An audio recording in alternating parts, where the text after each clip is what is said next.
நேயர்கள் அனைவருக்கும் வணக்கம். வெண்முரசு கிராதம் அத்தியாயம் 41. சண்டன் மும்முக பிரஜாபதியை நான்முக பிரஜாபதி வென்றதே கதை என்றறிக என்றான். முழவை மீட்டி, மும்முகன் அறியாதது ஒரு திசை மட்டுமே, அது வலமில்லை இடமில்லை பின்னாலும் இல்லை. தன் முன்பக்கத்தை தன்னை நோக்காத மும்முகன் குலத்தோர் மறைந்தனர், தன்னை மட்டுமே நோக்கிய நான்முகன் மைந்தர் எழுந்தனர் என்றான். வணிகர்கள் ஆம் ஆம் என்றனர். அரிய சொல் என்றார் ஒரு முது வணிகர். ஜெய்மினி உறக்க, இவை முறையான கதைகள் அல்ல, இவற்றுக்கு நூற்புலம் ஏதும் இல்லை. சொல்லி சொல்லி அனைத்தையும் உருமாற்றுகிறான் இந்த வீணன் என்று கூவினான். சண்டன் புன்னகையுடன் திரும்பி, அவ்வாறென்றால் நீங்கள் அறிந்த மெய்க்கதையை நீங்கள் சொல்லுங்கள் உத்தமரே என்றான். ஜெய்மினி, அதை இவ்வணிகர் முன் சொல்ல எனக்கு உளமில்லை என்றான். சண்டன், அப்படியென்றால் அவர் சொல்லட்டும் என பைலனை சுட்டினான். பைலன், இளையவர் சொல்ல விரும்புவார் என்றான். சுமந்து ஊக்கத்துடன், ஆம், நான் அறிந்ததை சொல்கிறேன் என முன்னால் சென்றான். விஸ்வரூபனின் கதையை தேவலரின் புராண காதம்பரி சொல்கிறது என்றான். அந்நூலை நான் 4 முறை முழுதாக கற்றிருக்கிறேன், பல முறை சொல்லியும் இருக்கிறேன். சொல்க சொல்க என்றனர் வணிகர். அவன் சொல்லத் தொடங்கினான். அசுர குலத்தில் பிறந்தவள் அன்னை வாகா. அசுரர்களுக்கு முழவின் குரல் என்பது நெறி. அன்னையோ இளமையிலேயே குழல் இனிமை கொண்ட குரலுடன் இருந்தாள். அசுரகுல முறைப்படி வேட்டையாடி ஊனுண்டு மதுக்களையாடி அவள் வாழ்ந்தாள். ஒரு நாள் காட்டுக்குள் அவள் செல்கையில் ஒரு முனிவர் ஆற்றங்கரையில் அமர்ந்து வேதம் மோத கண்டாள். அவள் அச்சொற்களை ஒரு முறைதான் கேட்டாள். தீட்டி கூறாக்கிய வைரங்கள் என சொல்லெழ வேதமோத கற்றாள். அந்நதிக்கரையில் அமர்ந்து வேதமோதி கொண்டிருந்தவர் மாமுனிவராகிய துவஷ்டா.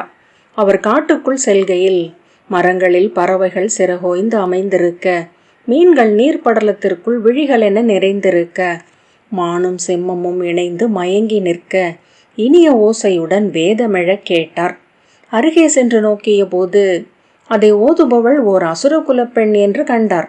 அவளிடம், அசுர குலத்தவளே, வேதம் முழுமை உன்னில் எப்படி கைகூடியது என்று கேட்டார். இது வேதமென்றே நான் அறியேன். ஆற்றங்கரையில் நான் கேட்ட ஒரு பாடல் இது, இனிதென இருப்பதனால் பாடினேன் என்றாள் அவள். வேதத்தை அறியும் நல்லோழும் வேதமோதி பெற்ற நற்பலனும் கொண்டவள் அவள் என உணர்ந்த துவஷ்டா, நீ வேதமுணர்ந்த மைந்தனை பெறுவாய் என வாழ்த்தினார். அவளுக்கு வாகா என்று பெயரிட்டு தன் துணைவியாக்கி கொண்டார். அவளிடம் காமம் கொள்வதற்காக தன்னுள் இருந்து உகிர்களும் எயிர்களும் அனல் பரவிய குருதியுமாக அசுரன் ஒருவன் எழுவதை அவர் உணர்ந்தார். அவள் வேதத்தை பெற்றுக்கொண்டாள். அவர் விழியுளம் அறிவென ஏதுமில்லா விலங்கு காதலை அவளிடமிருந்து பெற்றுக்கொண்டார். வாகாவின் வயிற்றில் பிறந்த மைந்தன் மும்முகம் கொண்டிருந்தான். 3 முகம் கொண்ட மைந்தனை கண்டு திகைத்த துவஷ்டாவிடம் அவரது தந்தையாகிய விஸ்வகர்மர் சொன்னார். 3 விழைவுகள் மைந்தனுக்காக கோரின. ஒன்று அசுரன் ஒருவனுக்காக எழுந்தது, மற்றொன்று வேத மெய்யறிவன் பிறக்கும் பொருட்டு வேண்டியது. 3ஆம் விழைவு 2ஐயும் கடந்த படிவன் ஒருவனுக்காக எழுந்தது. 3 விழைவுகளும் இணைந்து பிறந்த இம்மைந்தன் மும்முகனாக திகழ்கிறான். மும்முகன் வளர்ந்து மெய்யறிவன் என்றானான். வேத மெய்மையை ஓதியது ஒரு முகம், ஊனும் கள்ளும் கொண்டு கழித்தது பிரிதொரு முகம், ஊழ்கத்தில் அமைந்திருந்தது 3ஆம் முகம். வேதிய முகத்தை அன்னை விரும்பினாள், கிராத முகத்தை தந்தை விரும்பினார். இருவரையும் விரும்பியது ஊழ்க முகம். வேதியரின் ஒழுங்கும் அசுரரின் விசையும் படிவரின் அமைதியும் கொண்டவர் அவர் என்றனர் முனிவர். அவர் சொல்லும் ஒவ்வொரு வேத சொல்லையும் தேவர்கள் விரும்பி ஏற்றனர். அவர் அளித்த அவி கொள்ள மும்மூர்த்திகளும் வானில் எழுந்தனர். அந்நாளில் பிரஜாபதியான கஷ்யபர் நாரதரிடம் கேட்டார், இப்புவியில் வேதத்தை முழுதறிந்தவர் யார்? நாரதர் சொன்னார், மண்ணுலகில் வாழும் வேத மெய்யறிவராகிய திரிசிரஸ். அதை கேட்டு கசியபர் ஆணவம் புண்பட்டார். தான் அறியாத வேதமேது திரிசரசிடம் என்றறிய தானே ஒரு மைனாவாக மாறி அவர் அருகே மரக்கிளையில் அமைந்து அவர் ஓதும் வேதத்தை கேட்டார். அவர் கற்ற வேதத்தையே திரிசிரஸ் பாடினார். ஆனால் அவர் ஒருபோதும் உணராத இனிமை அதில் இருந்தது. திகைப்புடன் மீண்டு வந்து நாரதரிடம், அந்த வேதத்தின் இனிமை எப்படி அமைந்தது என்று கேட்டார். அந்தன முனிவரே, அவருடைய அசுர முகம் பெரிதொரு வேதத்தை பாடுகிறது. வைதீக முகம் கொண்டு அவர் பாடும் அனைத்து வேத வரிகளுடனும் ஒரு சொல்லென அதுவும் இணைந்து கொண்டுள்ளது. அப்போதுதான் அது முழுமையடைகிறது என்றார் நாரதர். மறைந்த வேதம் அது. நீருக்குள் ஒளியென அது இருக்கையிலேயே வேதம் முழுமை கொள்கிறது. கசியபர் மேலும் ஆணவம் புண்பட்டார். திரிசரசிடம் வந்து அவர் பாடிய அந்த வேத வரிகளுக்கு பொருள் என்ன என்று கேட்டார். திரிசரசின் இரு முகங்களுக்கும் அதன் பொருள் தெரிந்திருக்கவில்லை. ஊழ்க முகம் கொண்ட திரிசரஸ் 3 கைவிரல் செய்கைகளில் அதற்கு முழு விளக்கம் அளித்தார். அனைத்து விரல்களையும் விரித்து முழு விடுதலை காட்டினார். கைமேல் கை வைத்து அமரும் முத்திரையை காட்டினார். கட்டை விரலை சுட்டு விரலால் தொட்டு முழுமை முத்திரையை காட்டினார். கசியபர், ஒன்று பிரிதை நெறிக்க எழுந்த மும்முகனே வேத முதல்வன். காட்டாளனும் மெய்யறிவனும் இருபுறம் நிற்கையிலேயே வேதம் முழுமை கொள்கிறது என்றார். நாரதர் புன்னகைத்து, காட்டாளனும் வேதமும் இருபுறம் நிற்கையிலேயே ஊழ்கம் தகைகிறது என்றார். பின்னர் மேலும் உரக்க நகைத்து, வெறி கொண்டெழும் காட்டாளனுக்கு இருபுறமும் வேதமும் ஊழ்கமும் காத்து நிற்கின்றனவா முனிவரே என்றார். ஆம் என்று கசியபர் சொன்னார். அங்கிருந்து இந்திரன் ஆண்டமர்ந்த அமராவதிக்கு நாரதர் சென்றார். அங்கே அவை அமர்ந்திருந்த இந்திரனிடம் அந்நகரின் முழுமையை புகழ்ந்து பேசினார். ஒரு துளி ஆசுரம் கலந்திருப்பதனால் இந்நகர் அழியா நிறை கொண்டிருக்கிறது. இது வாழ்க என்றார். சினம் கொண்ட இந்திரன், இங்கு ஆசுரம் என ஏதுள்ளது? இது தேவர்களின் உலகு என்றான். அரசே, இங்கு அவையமர்ந்திருக்கும் பிரகஸ்பதி அசுரர்களுக்கும் குரு அல்லவா என்றார் நாரதர். இந்திரனால் மேலும் சொல்லெடுக்க முடியவில்லை.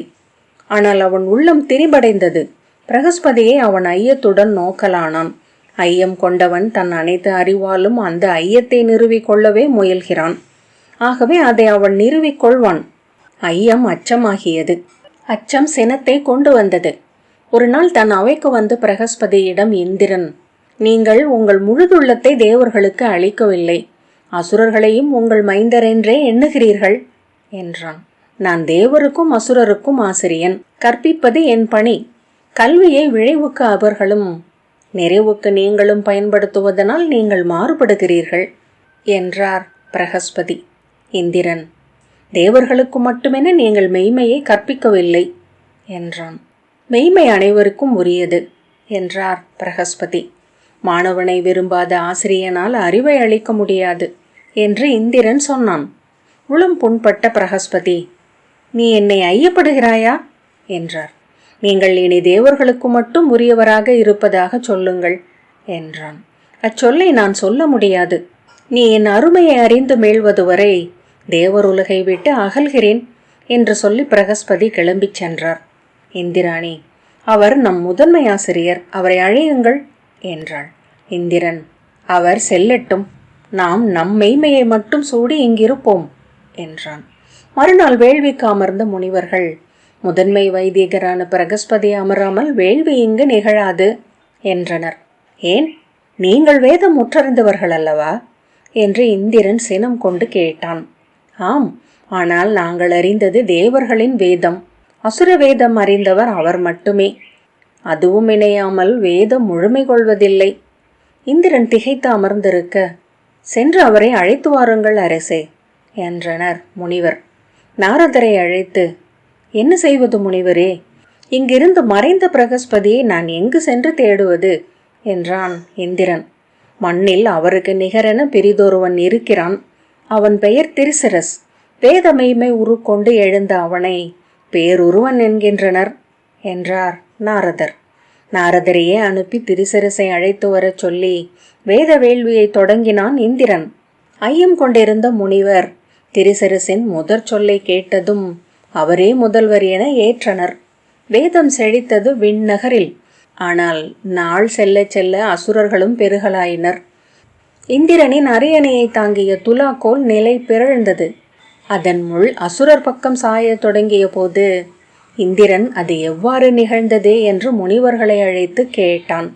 அரசே, நாம் இடும் வேள்வி கொடை அசுரர்களுக்கும் செல்கிறது என்றனர் முனிவர். எவ்வண்ணம் செல்ல முடியும்? தேவர்களில் அசுரர்களுக்கு அவையிடுபவர் யார் என்றான் இந்திரன். ஐயத்துடன் சொல்லின்றி நின்றனர் தேவர். அவர்களின் சொல்லின்மையை புரிந்து கொண்ட இந்திரன் தலையசைத்தான். மறுநாள் வேள்வி நிகழ்கையில் தலைமை கொண்டு அமர்ந்திருந்த மும்முகனையே இந்திரன் நோக்கி கொண்டிருந்தான்.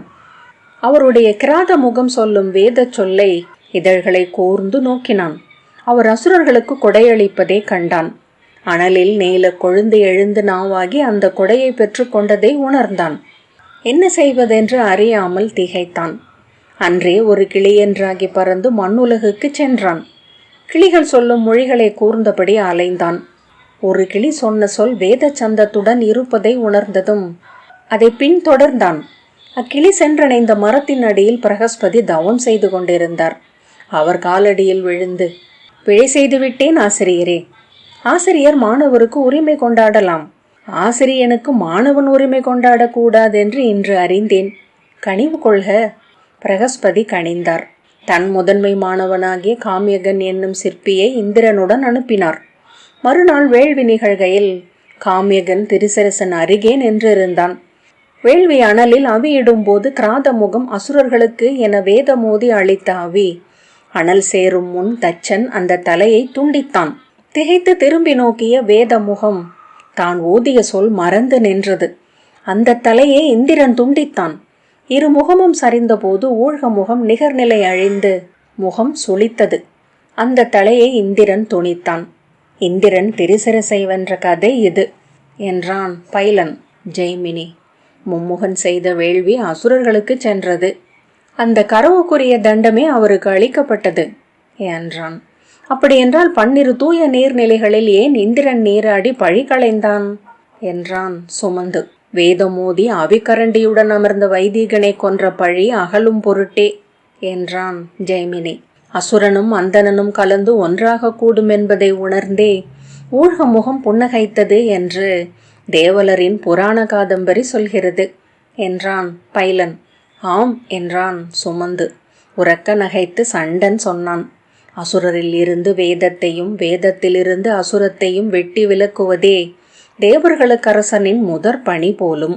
பிரம்ம கபாலத்தின் குகைக்குள் அமர்ந்திருந்த மூவரில் சூதன் எழுந்து சென்று இலை மரப்பினூடாக வெளியே நோக்கினான். இன்னமும் ஓயவில்லை மழை. நீர்ப்பொழிவுகள் பெருமரங்கள் போல வேரூன்றி நின்றிருக்கின்றன. அந்தனர், இந்த மழை எளிதில் ஓயாது. இக்காட்டை கண்டதுமே அதை அறிந்தேன். நீர்கொள் உடல் கொண்ட மரங்களே இங்கு மிகுதியாக உள்ளன. நீர்நிலைகள் தோறும் தவளைகள் செறிந்திருக்கின்றன. சூதன் திரும்ப வந்து அமர்ந்து கொண்டான். பிச்சாண்டவர் இரு கைகளையும் மார்பின் மேல் கட்டி தசை சிலை என அமர்ந்திருந்தார்.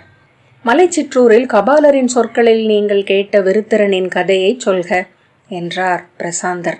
அந்தனரே, குளிர்ந்த பாறை மேல் படுத்து விண்மீன்களை நோக்கியபடி நான் கேட்ட கதை இது என்று பிரசண்டன் சொன்னான்.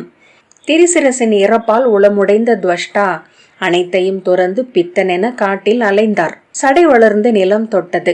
தாடி வளர்ந்து கால்களில் ஆடியது. கை நகங்கள் வளர்ந்து சுருண்டு உள்ளங்கைக்குள் செறிந்தன. அவர் இமைமயிரும் வளர்ந்து நோக்கை மூடியது. உடல் பழுத்து மண் படியும் நிலையை அடைந்தும் உயிர் எஞ்சி நின்றது. 108 முறை முயன்றும் தன் உடல் விட்டு உயிரை உதிர்க்க அவரால் இயலவில்லை. நெஞ்சுள் அமைந்த உயிரிடம் அவர் கோரினார். சொல்க, இந்த பட்டமரம் விட்டு விண்ணிலெழ உனக்கென்ன தடை? உயிர் சொன்னது, விடாய் கொண்டும் விழைவு கொண்டும் வஞ்சம் கொண்டும் எவரும் இறக்கலாகாது அசுரரே. நான் கொண்ட வஞ்சம் அடங்கவில்லை. கண் விழித்த துவஷ்டா நடந்து காட்டை விட்டு வெளியே வந்து அவ்வழி சென்ற இடைச்சி ஒருத்தியிடமிருந்து இளம்பால் வாங்கி அருந்தி தன் உயிரை மீட்டு கொண்டார். உயிரின் வஞ்சம் ஒழிய என்ன செய்வதென்று எண்ணியபடி ஊர்கள் தோறும் அலைந்தார். அப்பயணத்தில் அவர் பிரகஸ்பதியை கண்டடைந்தார். குற்றால மரத்தின் உச்சியில் இருந்த பொந்து ஒன்றுக்குள் ஒரு மலைக்கழுகு உணவு கொண்டு போடுவதைக் கண்டு மரத்தின் மேலேறி அதற்குள் அவர் எட்டி பார்த்தபோது கையளவே ஆன உடல் ஒன்று சுருண்டு மூச்சசைவுடன் இருப்பதைக் கண்டார். அவர் பிரகஸ்பதி முனிவர் என்று உணர்ந்ததும் வணங்கி தன் உள தேடலை சொன்னார். முனிவரின் குரல் வெளியே எழவில்லை. ஆகவே அவ்வுருவை அவர் அருகே ஓடிய கங்கையின் மேல் வைத்தார். கங்கையில் அலைகளென அவர் குரல் மாறியது. அவ்வதிர்வை விழிகளால் நோக்கி அவர் குருமொழியை உணர்ந்தார். பிரகஸ்பதி சொன்னார், மைந்தா, சிற்பியென நீ கொண்ட பொருட்களின் எல்லையையே அப்படைப்புகளும் கொண்டுள்ளன என்று நீ அறிக. பொன் உருகுவது, பாறை பிளப்பது. இனி உன் கலை அனலில் எழுக. துவஷ்டா கை கூப்பி நான் செய்ய வேண்டியதென்ன முதலாசிரியரே என்றார். அணையாத அனலில் உன் படைப்பு எழுக என்றார் பிரகஸ்பதி. முனிவரை மீண்டும் பொந்துக்குள் வைத்துவிட்டு காட்டுக்குள் செல்லும் போது அணையாத அனலேது புவியில் என்பதே அவர் எண்ணமாக இருந்தது. எரிவதென்பதனாலேயே அணைவது எரி, அந்தியில் மறைவது விண்கதிர், அணையாதெரியும் அனல் என ஏதுள்ளது. அவ்வழி செல்கையில் கங்கை சதுப்பில் குழியகழ்ந்து முட்டையிட்டு காலால் தள்ளி மூடிய பின் ஆமை ஒன்று அனல் கொள்க மைந்தர்களே, அழியாத அனல் கொள்க என்று நுண்சொல் உரைத்த பின் நீர் நோக்கி செல்வதைக் கண்டதும் அக்கணம் அவர் அறிந்தார். அழியா அனல் என்பது உயிர் என, உளமென்றாகி உணர்வு கொள்வதும் சொல்லென்றாகி பொருள் கொள்வதும் உயிரே. உயிரில் எழுக என் சிற்பம் என்று அவர் உறுதி கொண்டார். தன் கலையை எழுப்ப பேரணல் கொண்ட கருவறை ஒன்றை அவர் நாடினார். அனல் ஓங்கிய உயிர் எது புவியில் என்று நோக்கி கொண்டு காடுகளில் நடந்தார். யானை என பெருகிய தசை திரளை தூக்கி அலையும் உயிரணலே ஆற்றல் கொண்டது. சிம்மமென முழங்குவது சினம் மிக்கது. செம்பருந்தென ஆன உயிர் விரைவெழுந்தது. சிற்றெரும்பென ஆனதோ கணம் கோடி என பெருகுவது.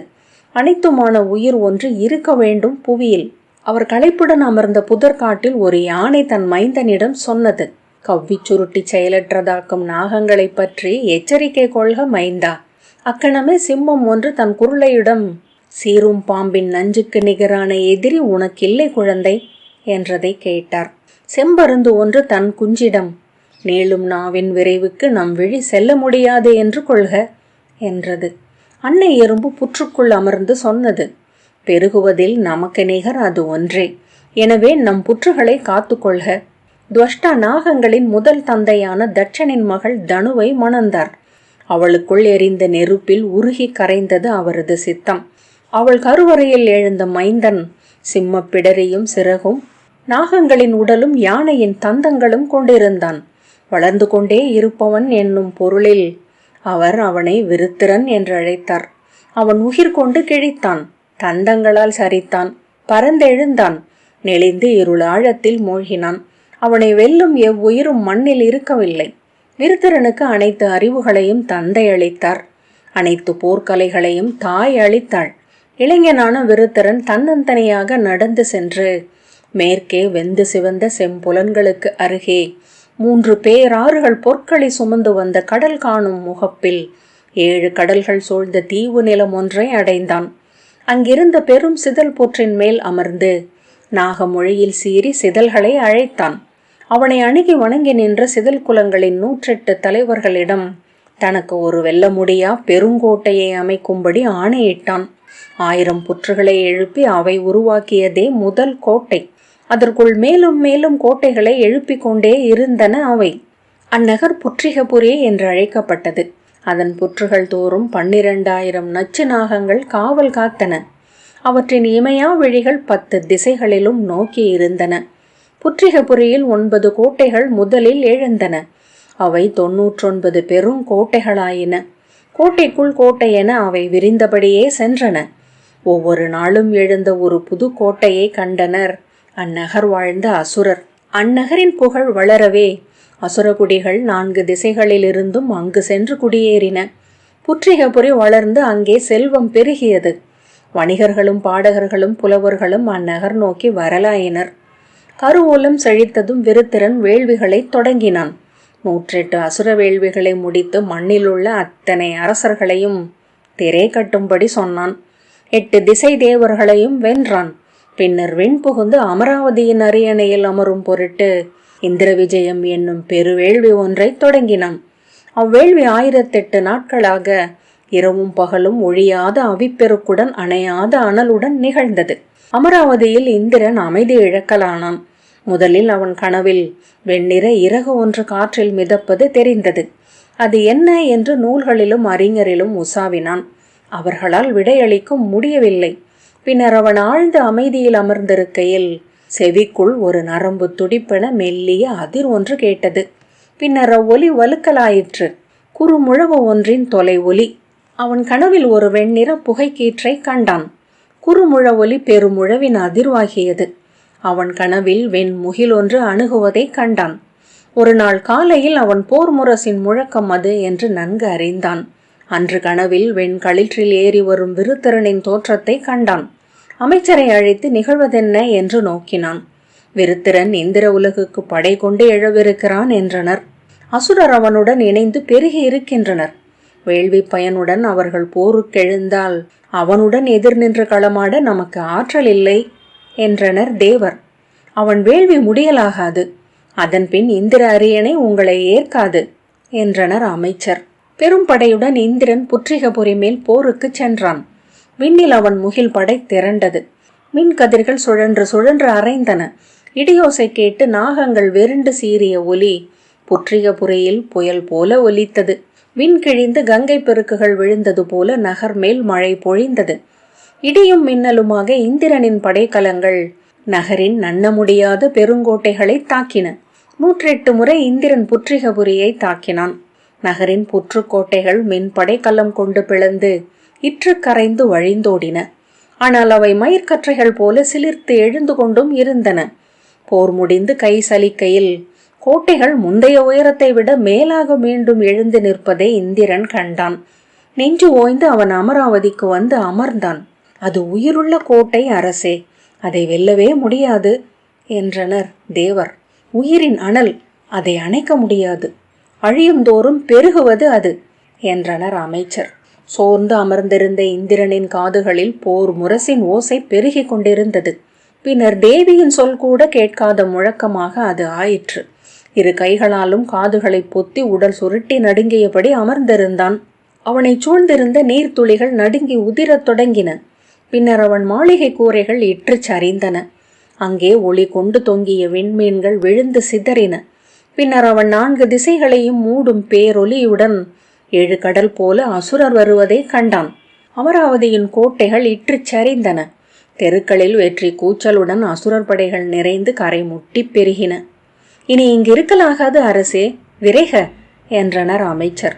இந்திரன் ஒரு பொன்வண்டாக மாறி பறந்து சென்று மறைந்தான்.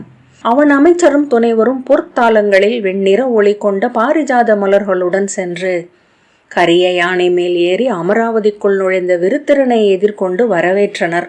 நகருக்குள் நுழைந்ததும் விருத்திரன் இந்திரனின் ஐராவதத்தின் மேல் ஏறிக்கொண்டான். அமராவதியின் தெருக்களினூடாக தேவர்கள் மலர் மழை சொரிய மாளிகை நோக்கி சென்றான். அங்கே அரண்மனை முகப்பில் இந்திராணி அசுர பெண்ணாக உருவம் கொண்டு அவனுக்காக காத்திருந்தாள். அவளை சூழ்ந்து மங்கள பொருட்களுடன் சேடியர் நின்றனர். அவனை நீரும் மலரும் சுடரும் காட்டி வரவேற்று உள்ளே அழைத்து சென்றனர். விருத்திரன் இந்திரனின் மணிமுடியை சூடி அரியணையில் இந்திராணியுடன் அமர்ந்தான். இனி வேதியர் அளிக்கும் அவையில் பாதி தனக்குரியதென்று ஆணையிட்டான். அரசர் சூடும் மணிமுடிகள் அனைத்திலும் தன் காலடி புழுதியின் பரு ஒன்று 6 மணி என பதிக்கப்பட்டாக வேண்டும் என்றான். இந்திரனின் வியோமயானம் பறந்து மண்ணுக்கு சென்று கங்கை கரையில் ஒரு புற்றுக்குள் அமர்ந்து தவம் செய்திருந்த துவஷ்டாவை அழைத்து வந்தது. இந்திரனை வென்று அரியணையில் ஒளியுடன் அமர்ந்திருந்த மைந்தனை கண்டு அவர் விழி பொங்கினார். என் அனல் என்று அவிந்தது, நிறைவுற்றேன், இனி என் உயிர் உதிரும், விண் திகழ்வேன் என்றார். தேவர் புடைசூழச் சென்று 7 கடல்களிலும் தன் மூத்தவர்களான பலனுக்கும் திரிசரசுக்கும் நீத்தார் கடன் புரிந்து நிறைவுறச் செய்தார். மைந்தரை விண்ணேற்றிய பின் துவஷ்டா தன் உடலை உதறினார். அவரிலிருந்து ஆடி ஒளியை திருப்பி அனுப்புவது போல உயிர் எழுந்து விண்ணுக்கு சென்றது. விண்ணில் ஒரு சிவந்த ருத்ரனாக அவர் சென்று அமைந்தார். அவரை 4 ருத்ரர்களில் ஒருவராக அசுரர் வழிபட்டனர். விருத்திரேந்திரனின் கோல் கீழ் 1000 ஆண்டு காலம் புவியும் வானும் செழித்தன. கிராதம் 41வது அத்தியாயம் இத்துடன் நிறைவு பெற்றது. நன்றி.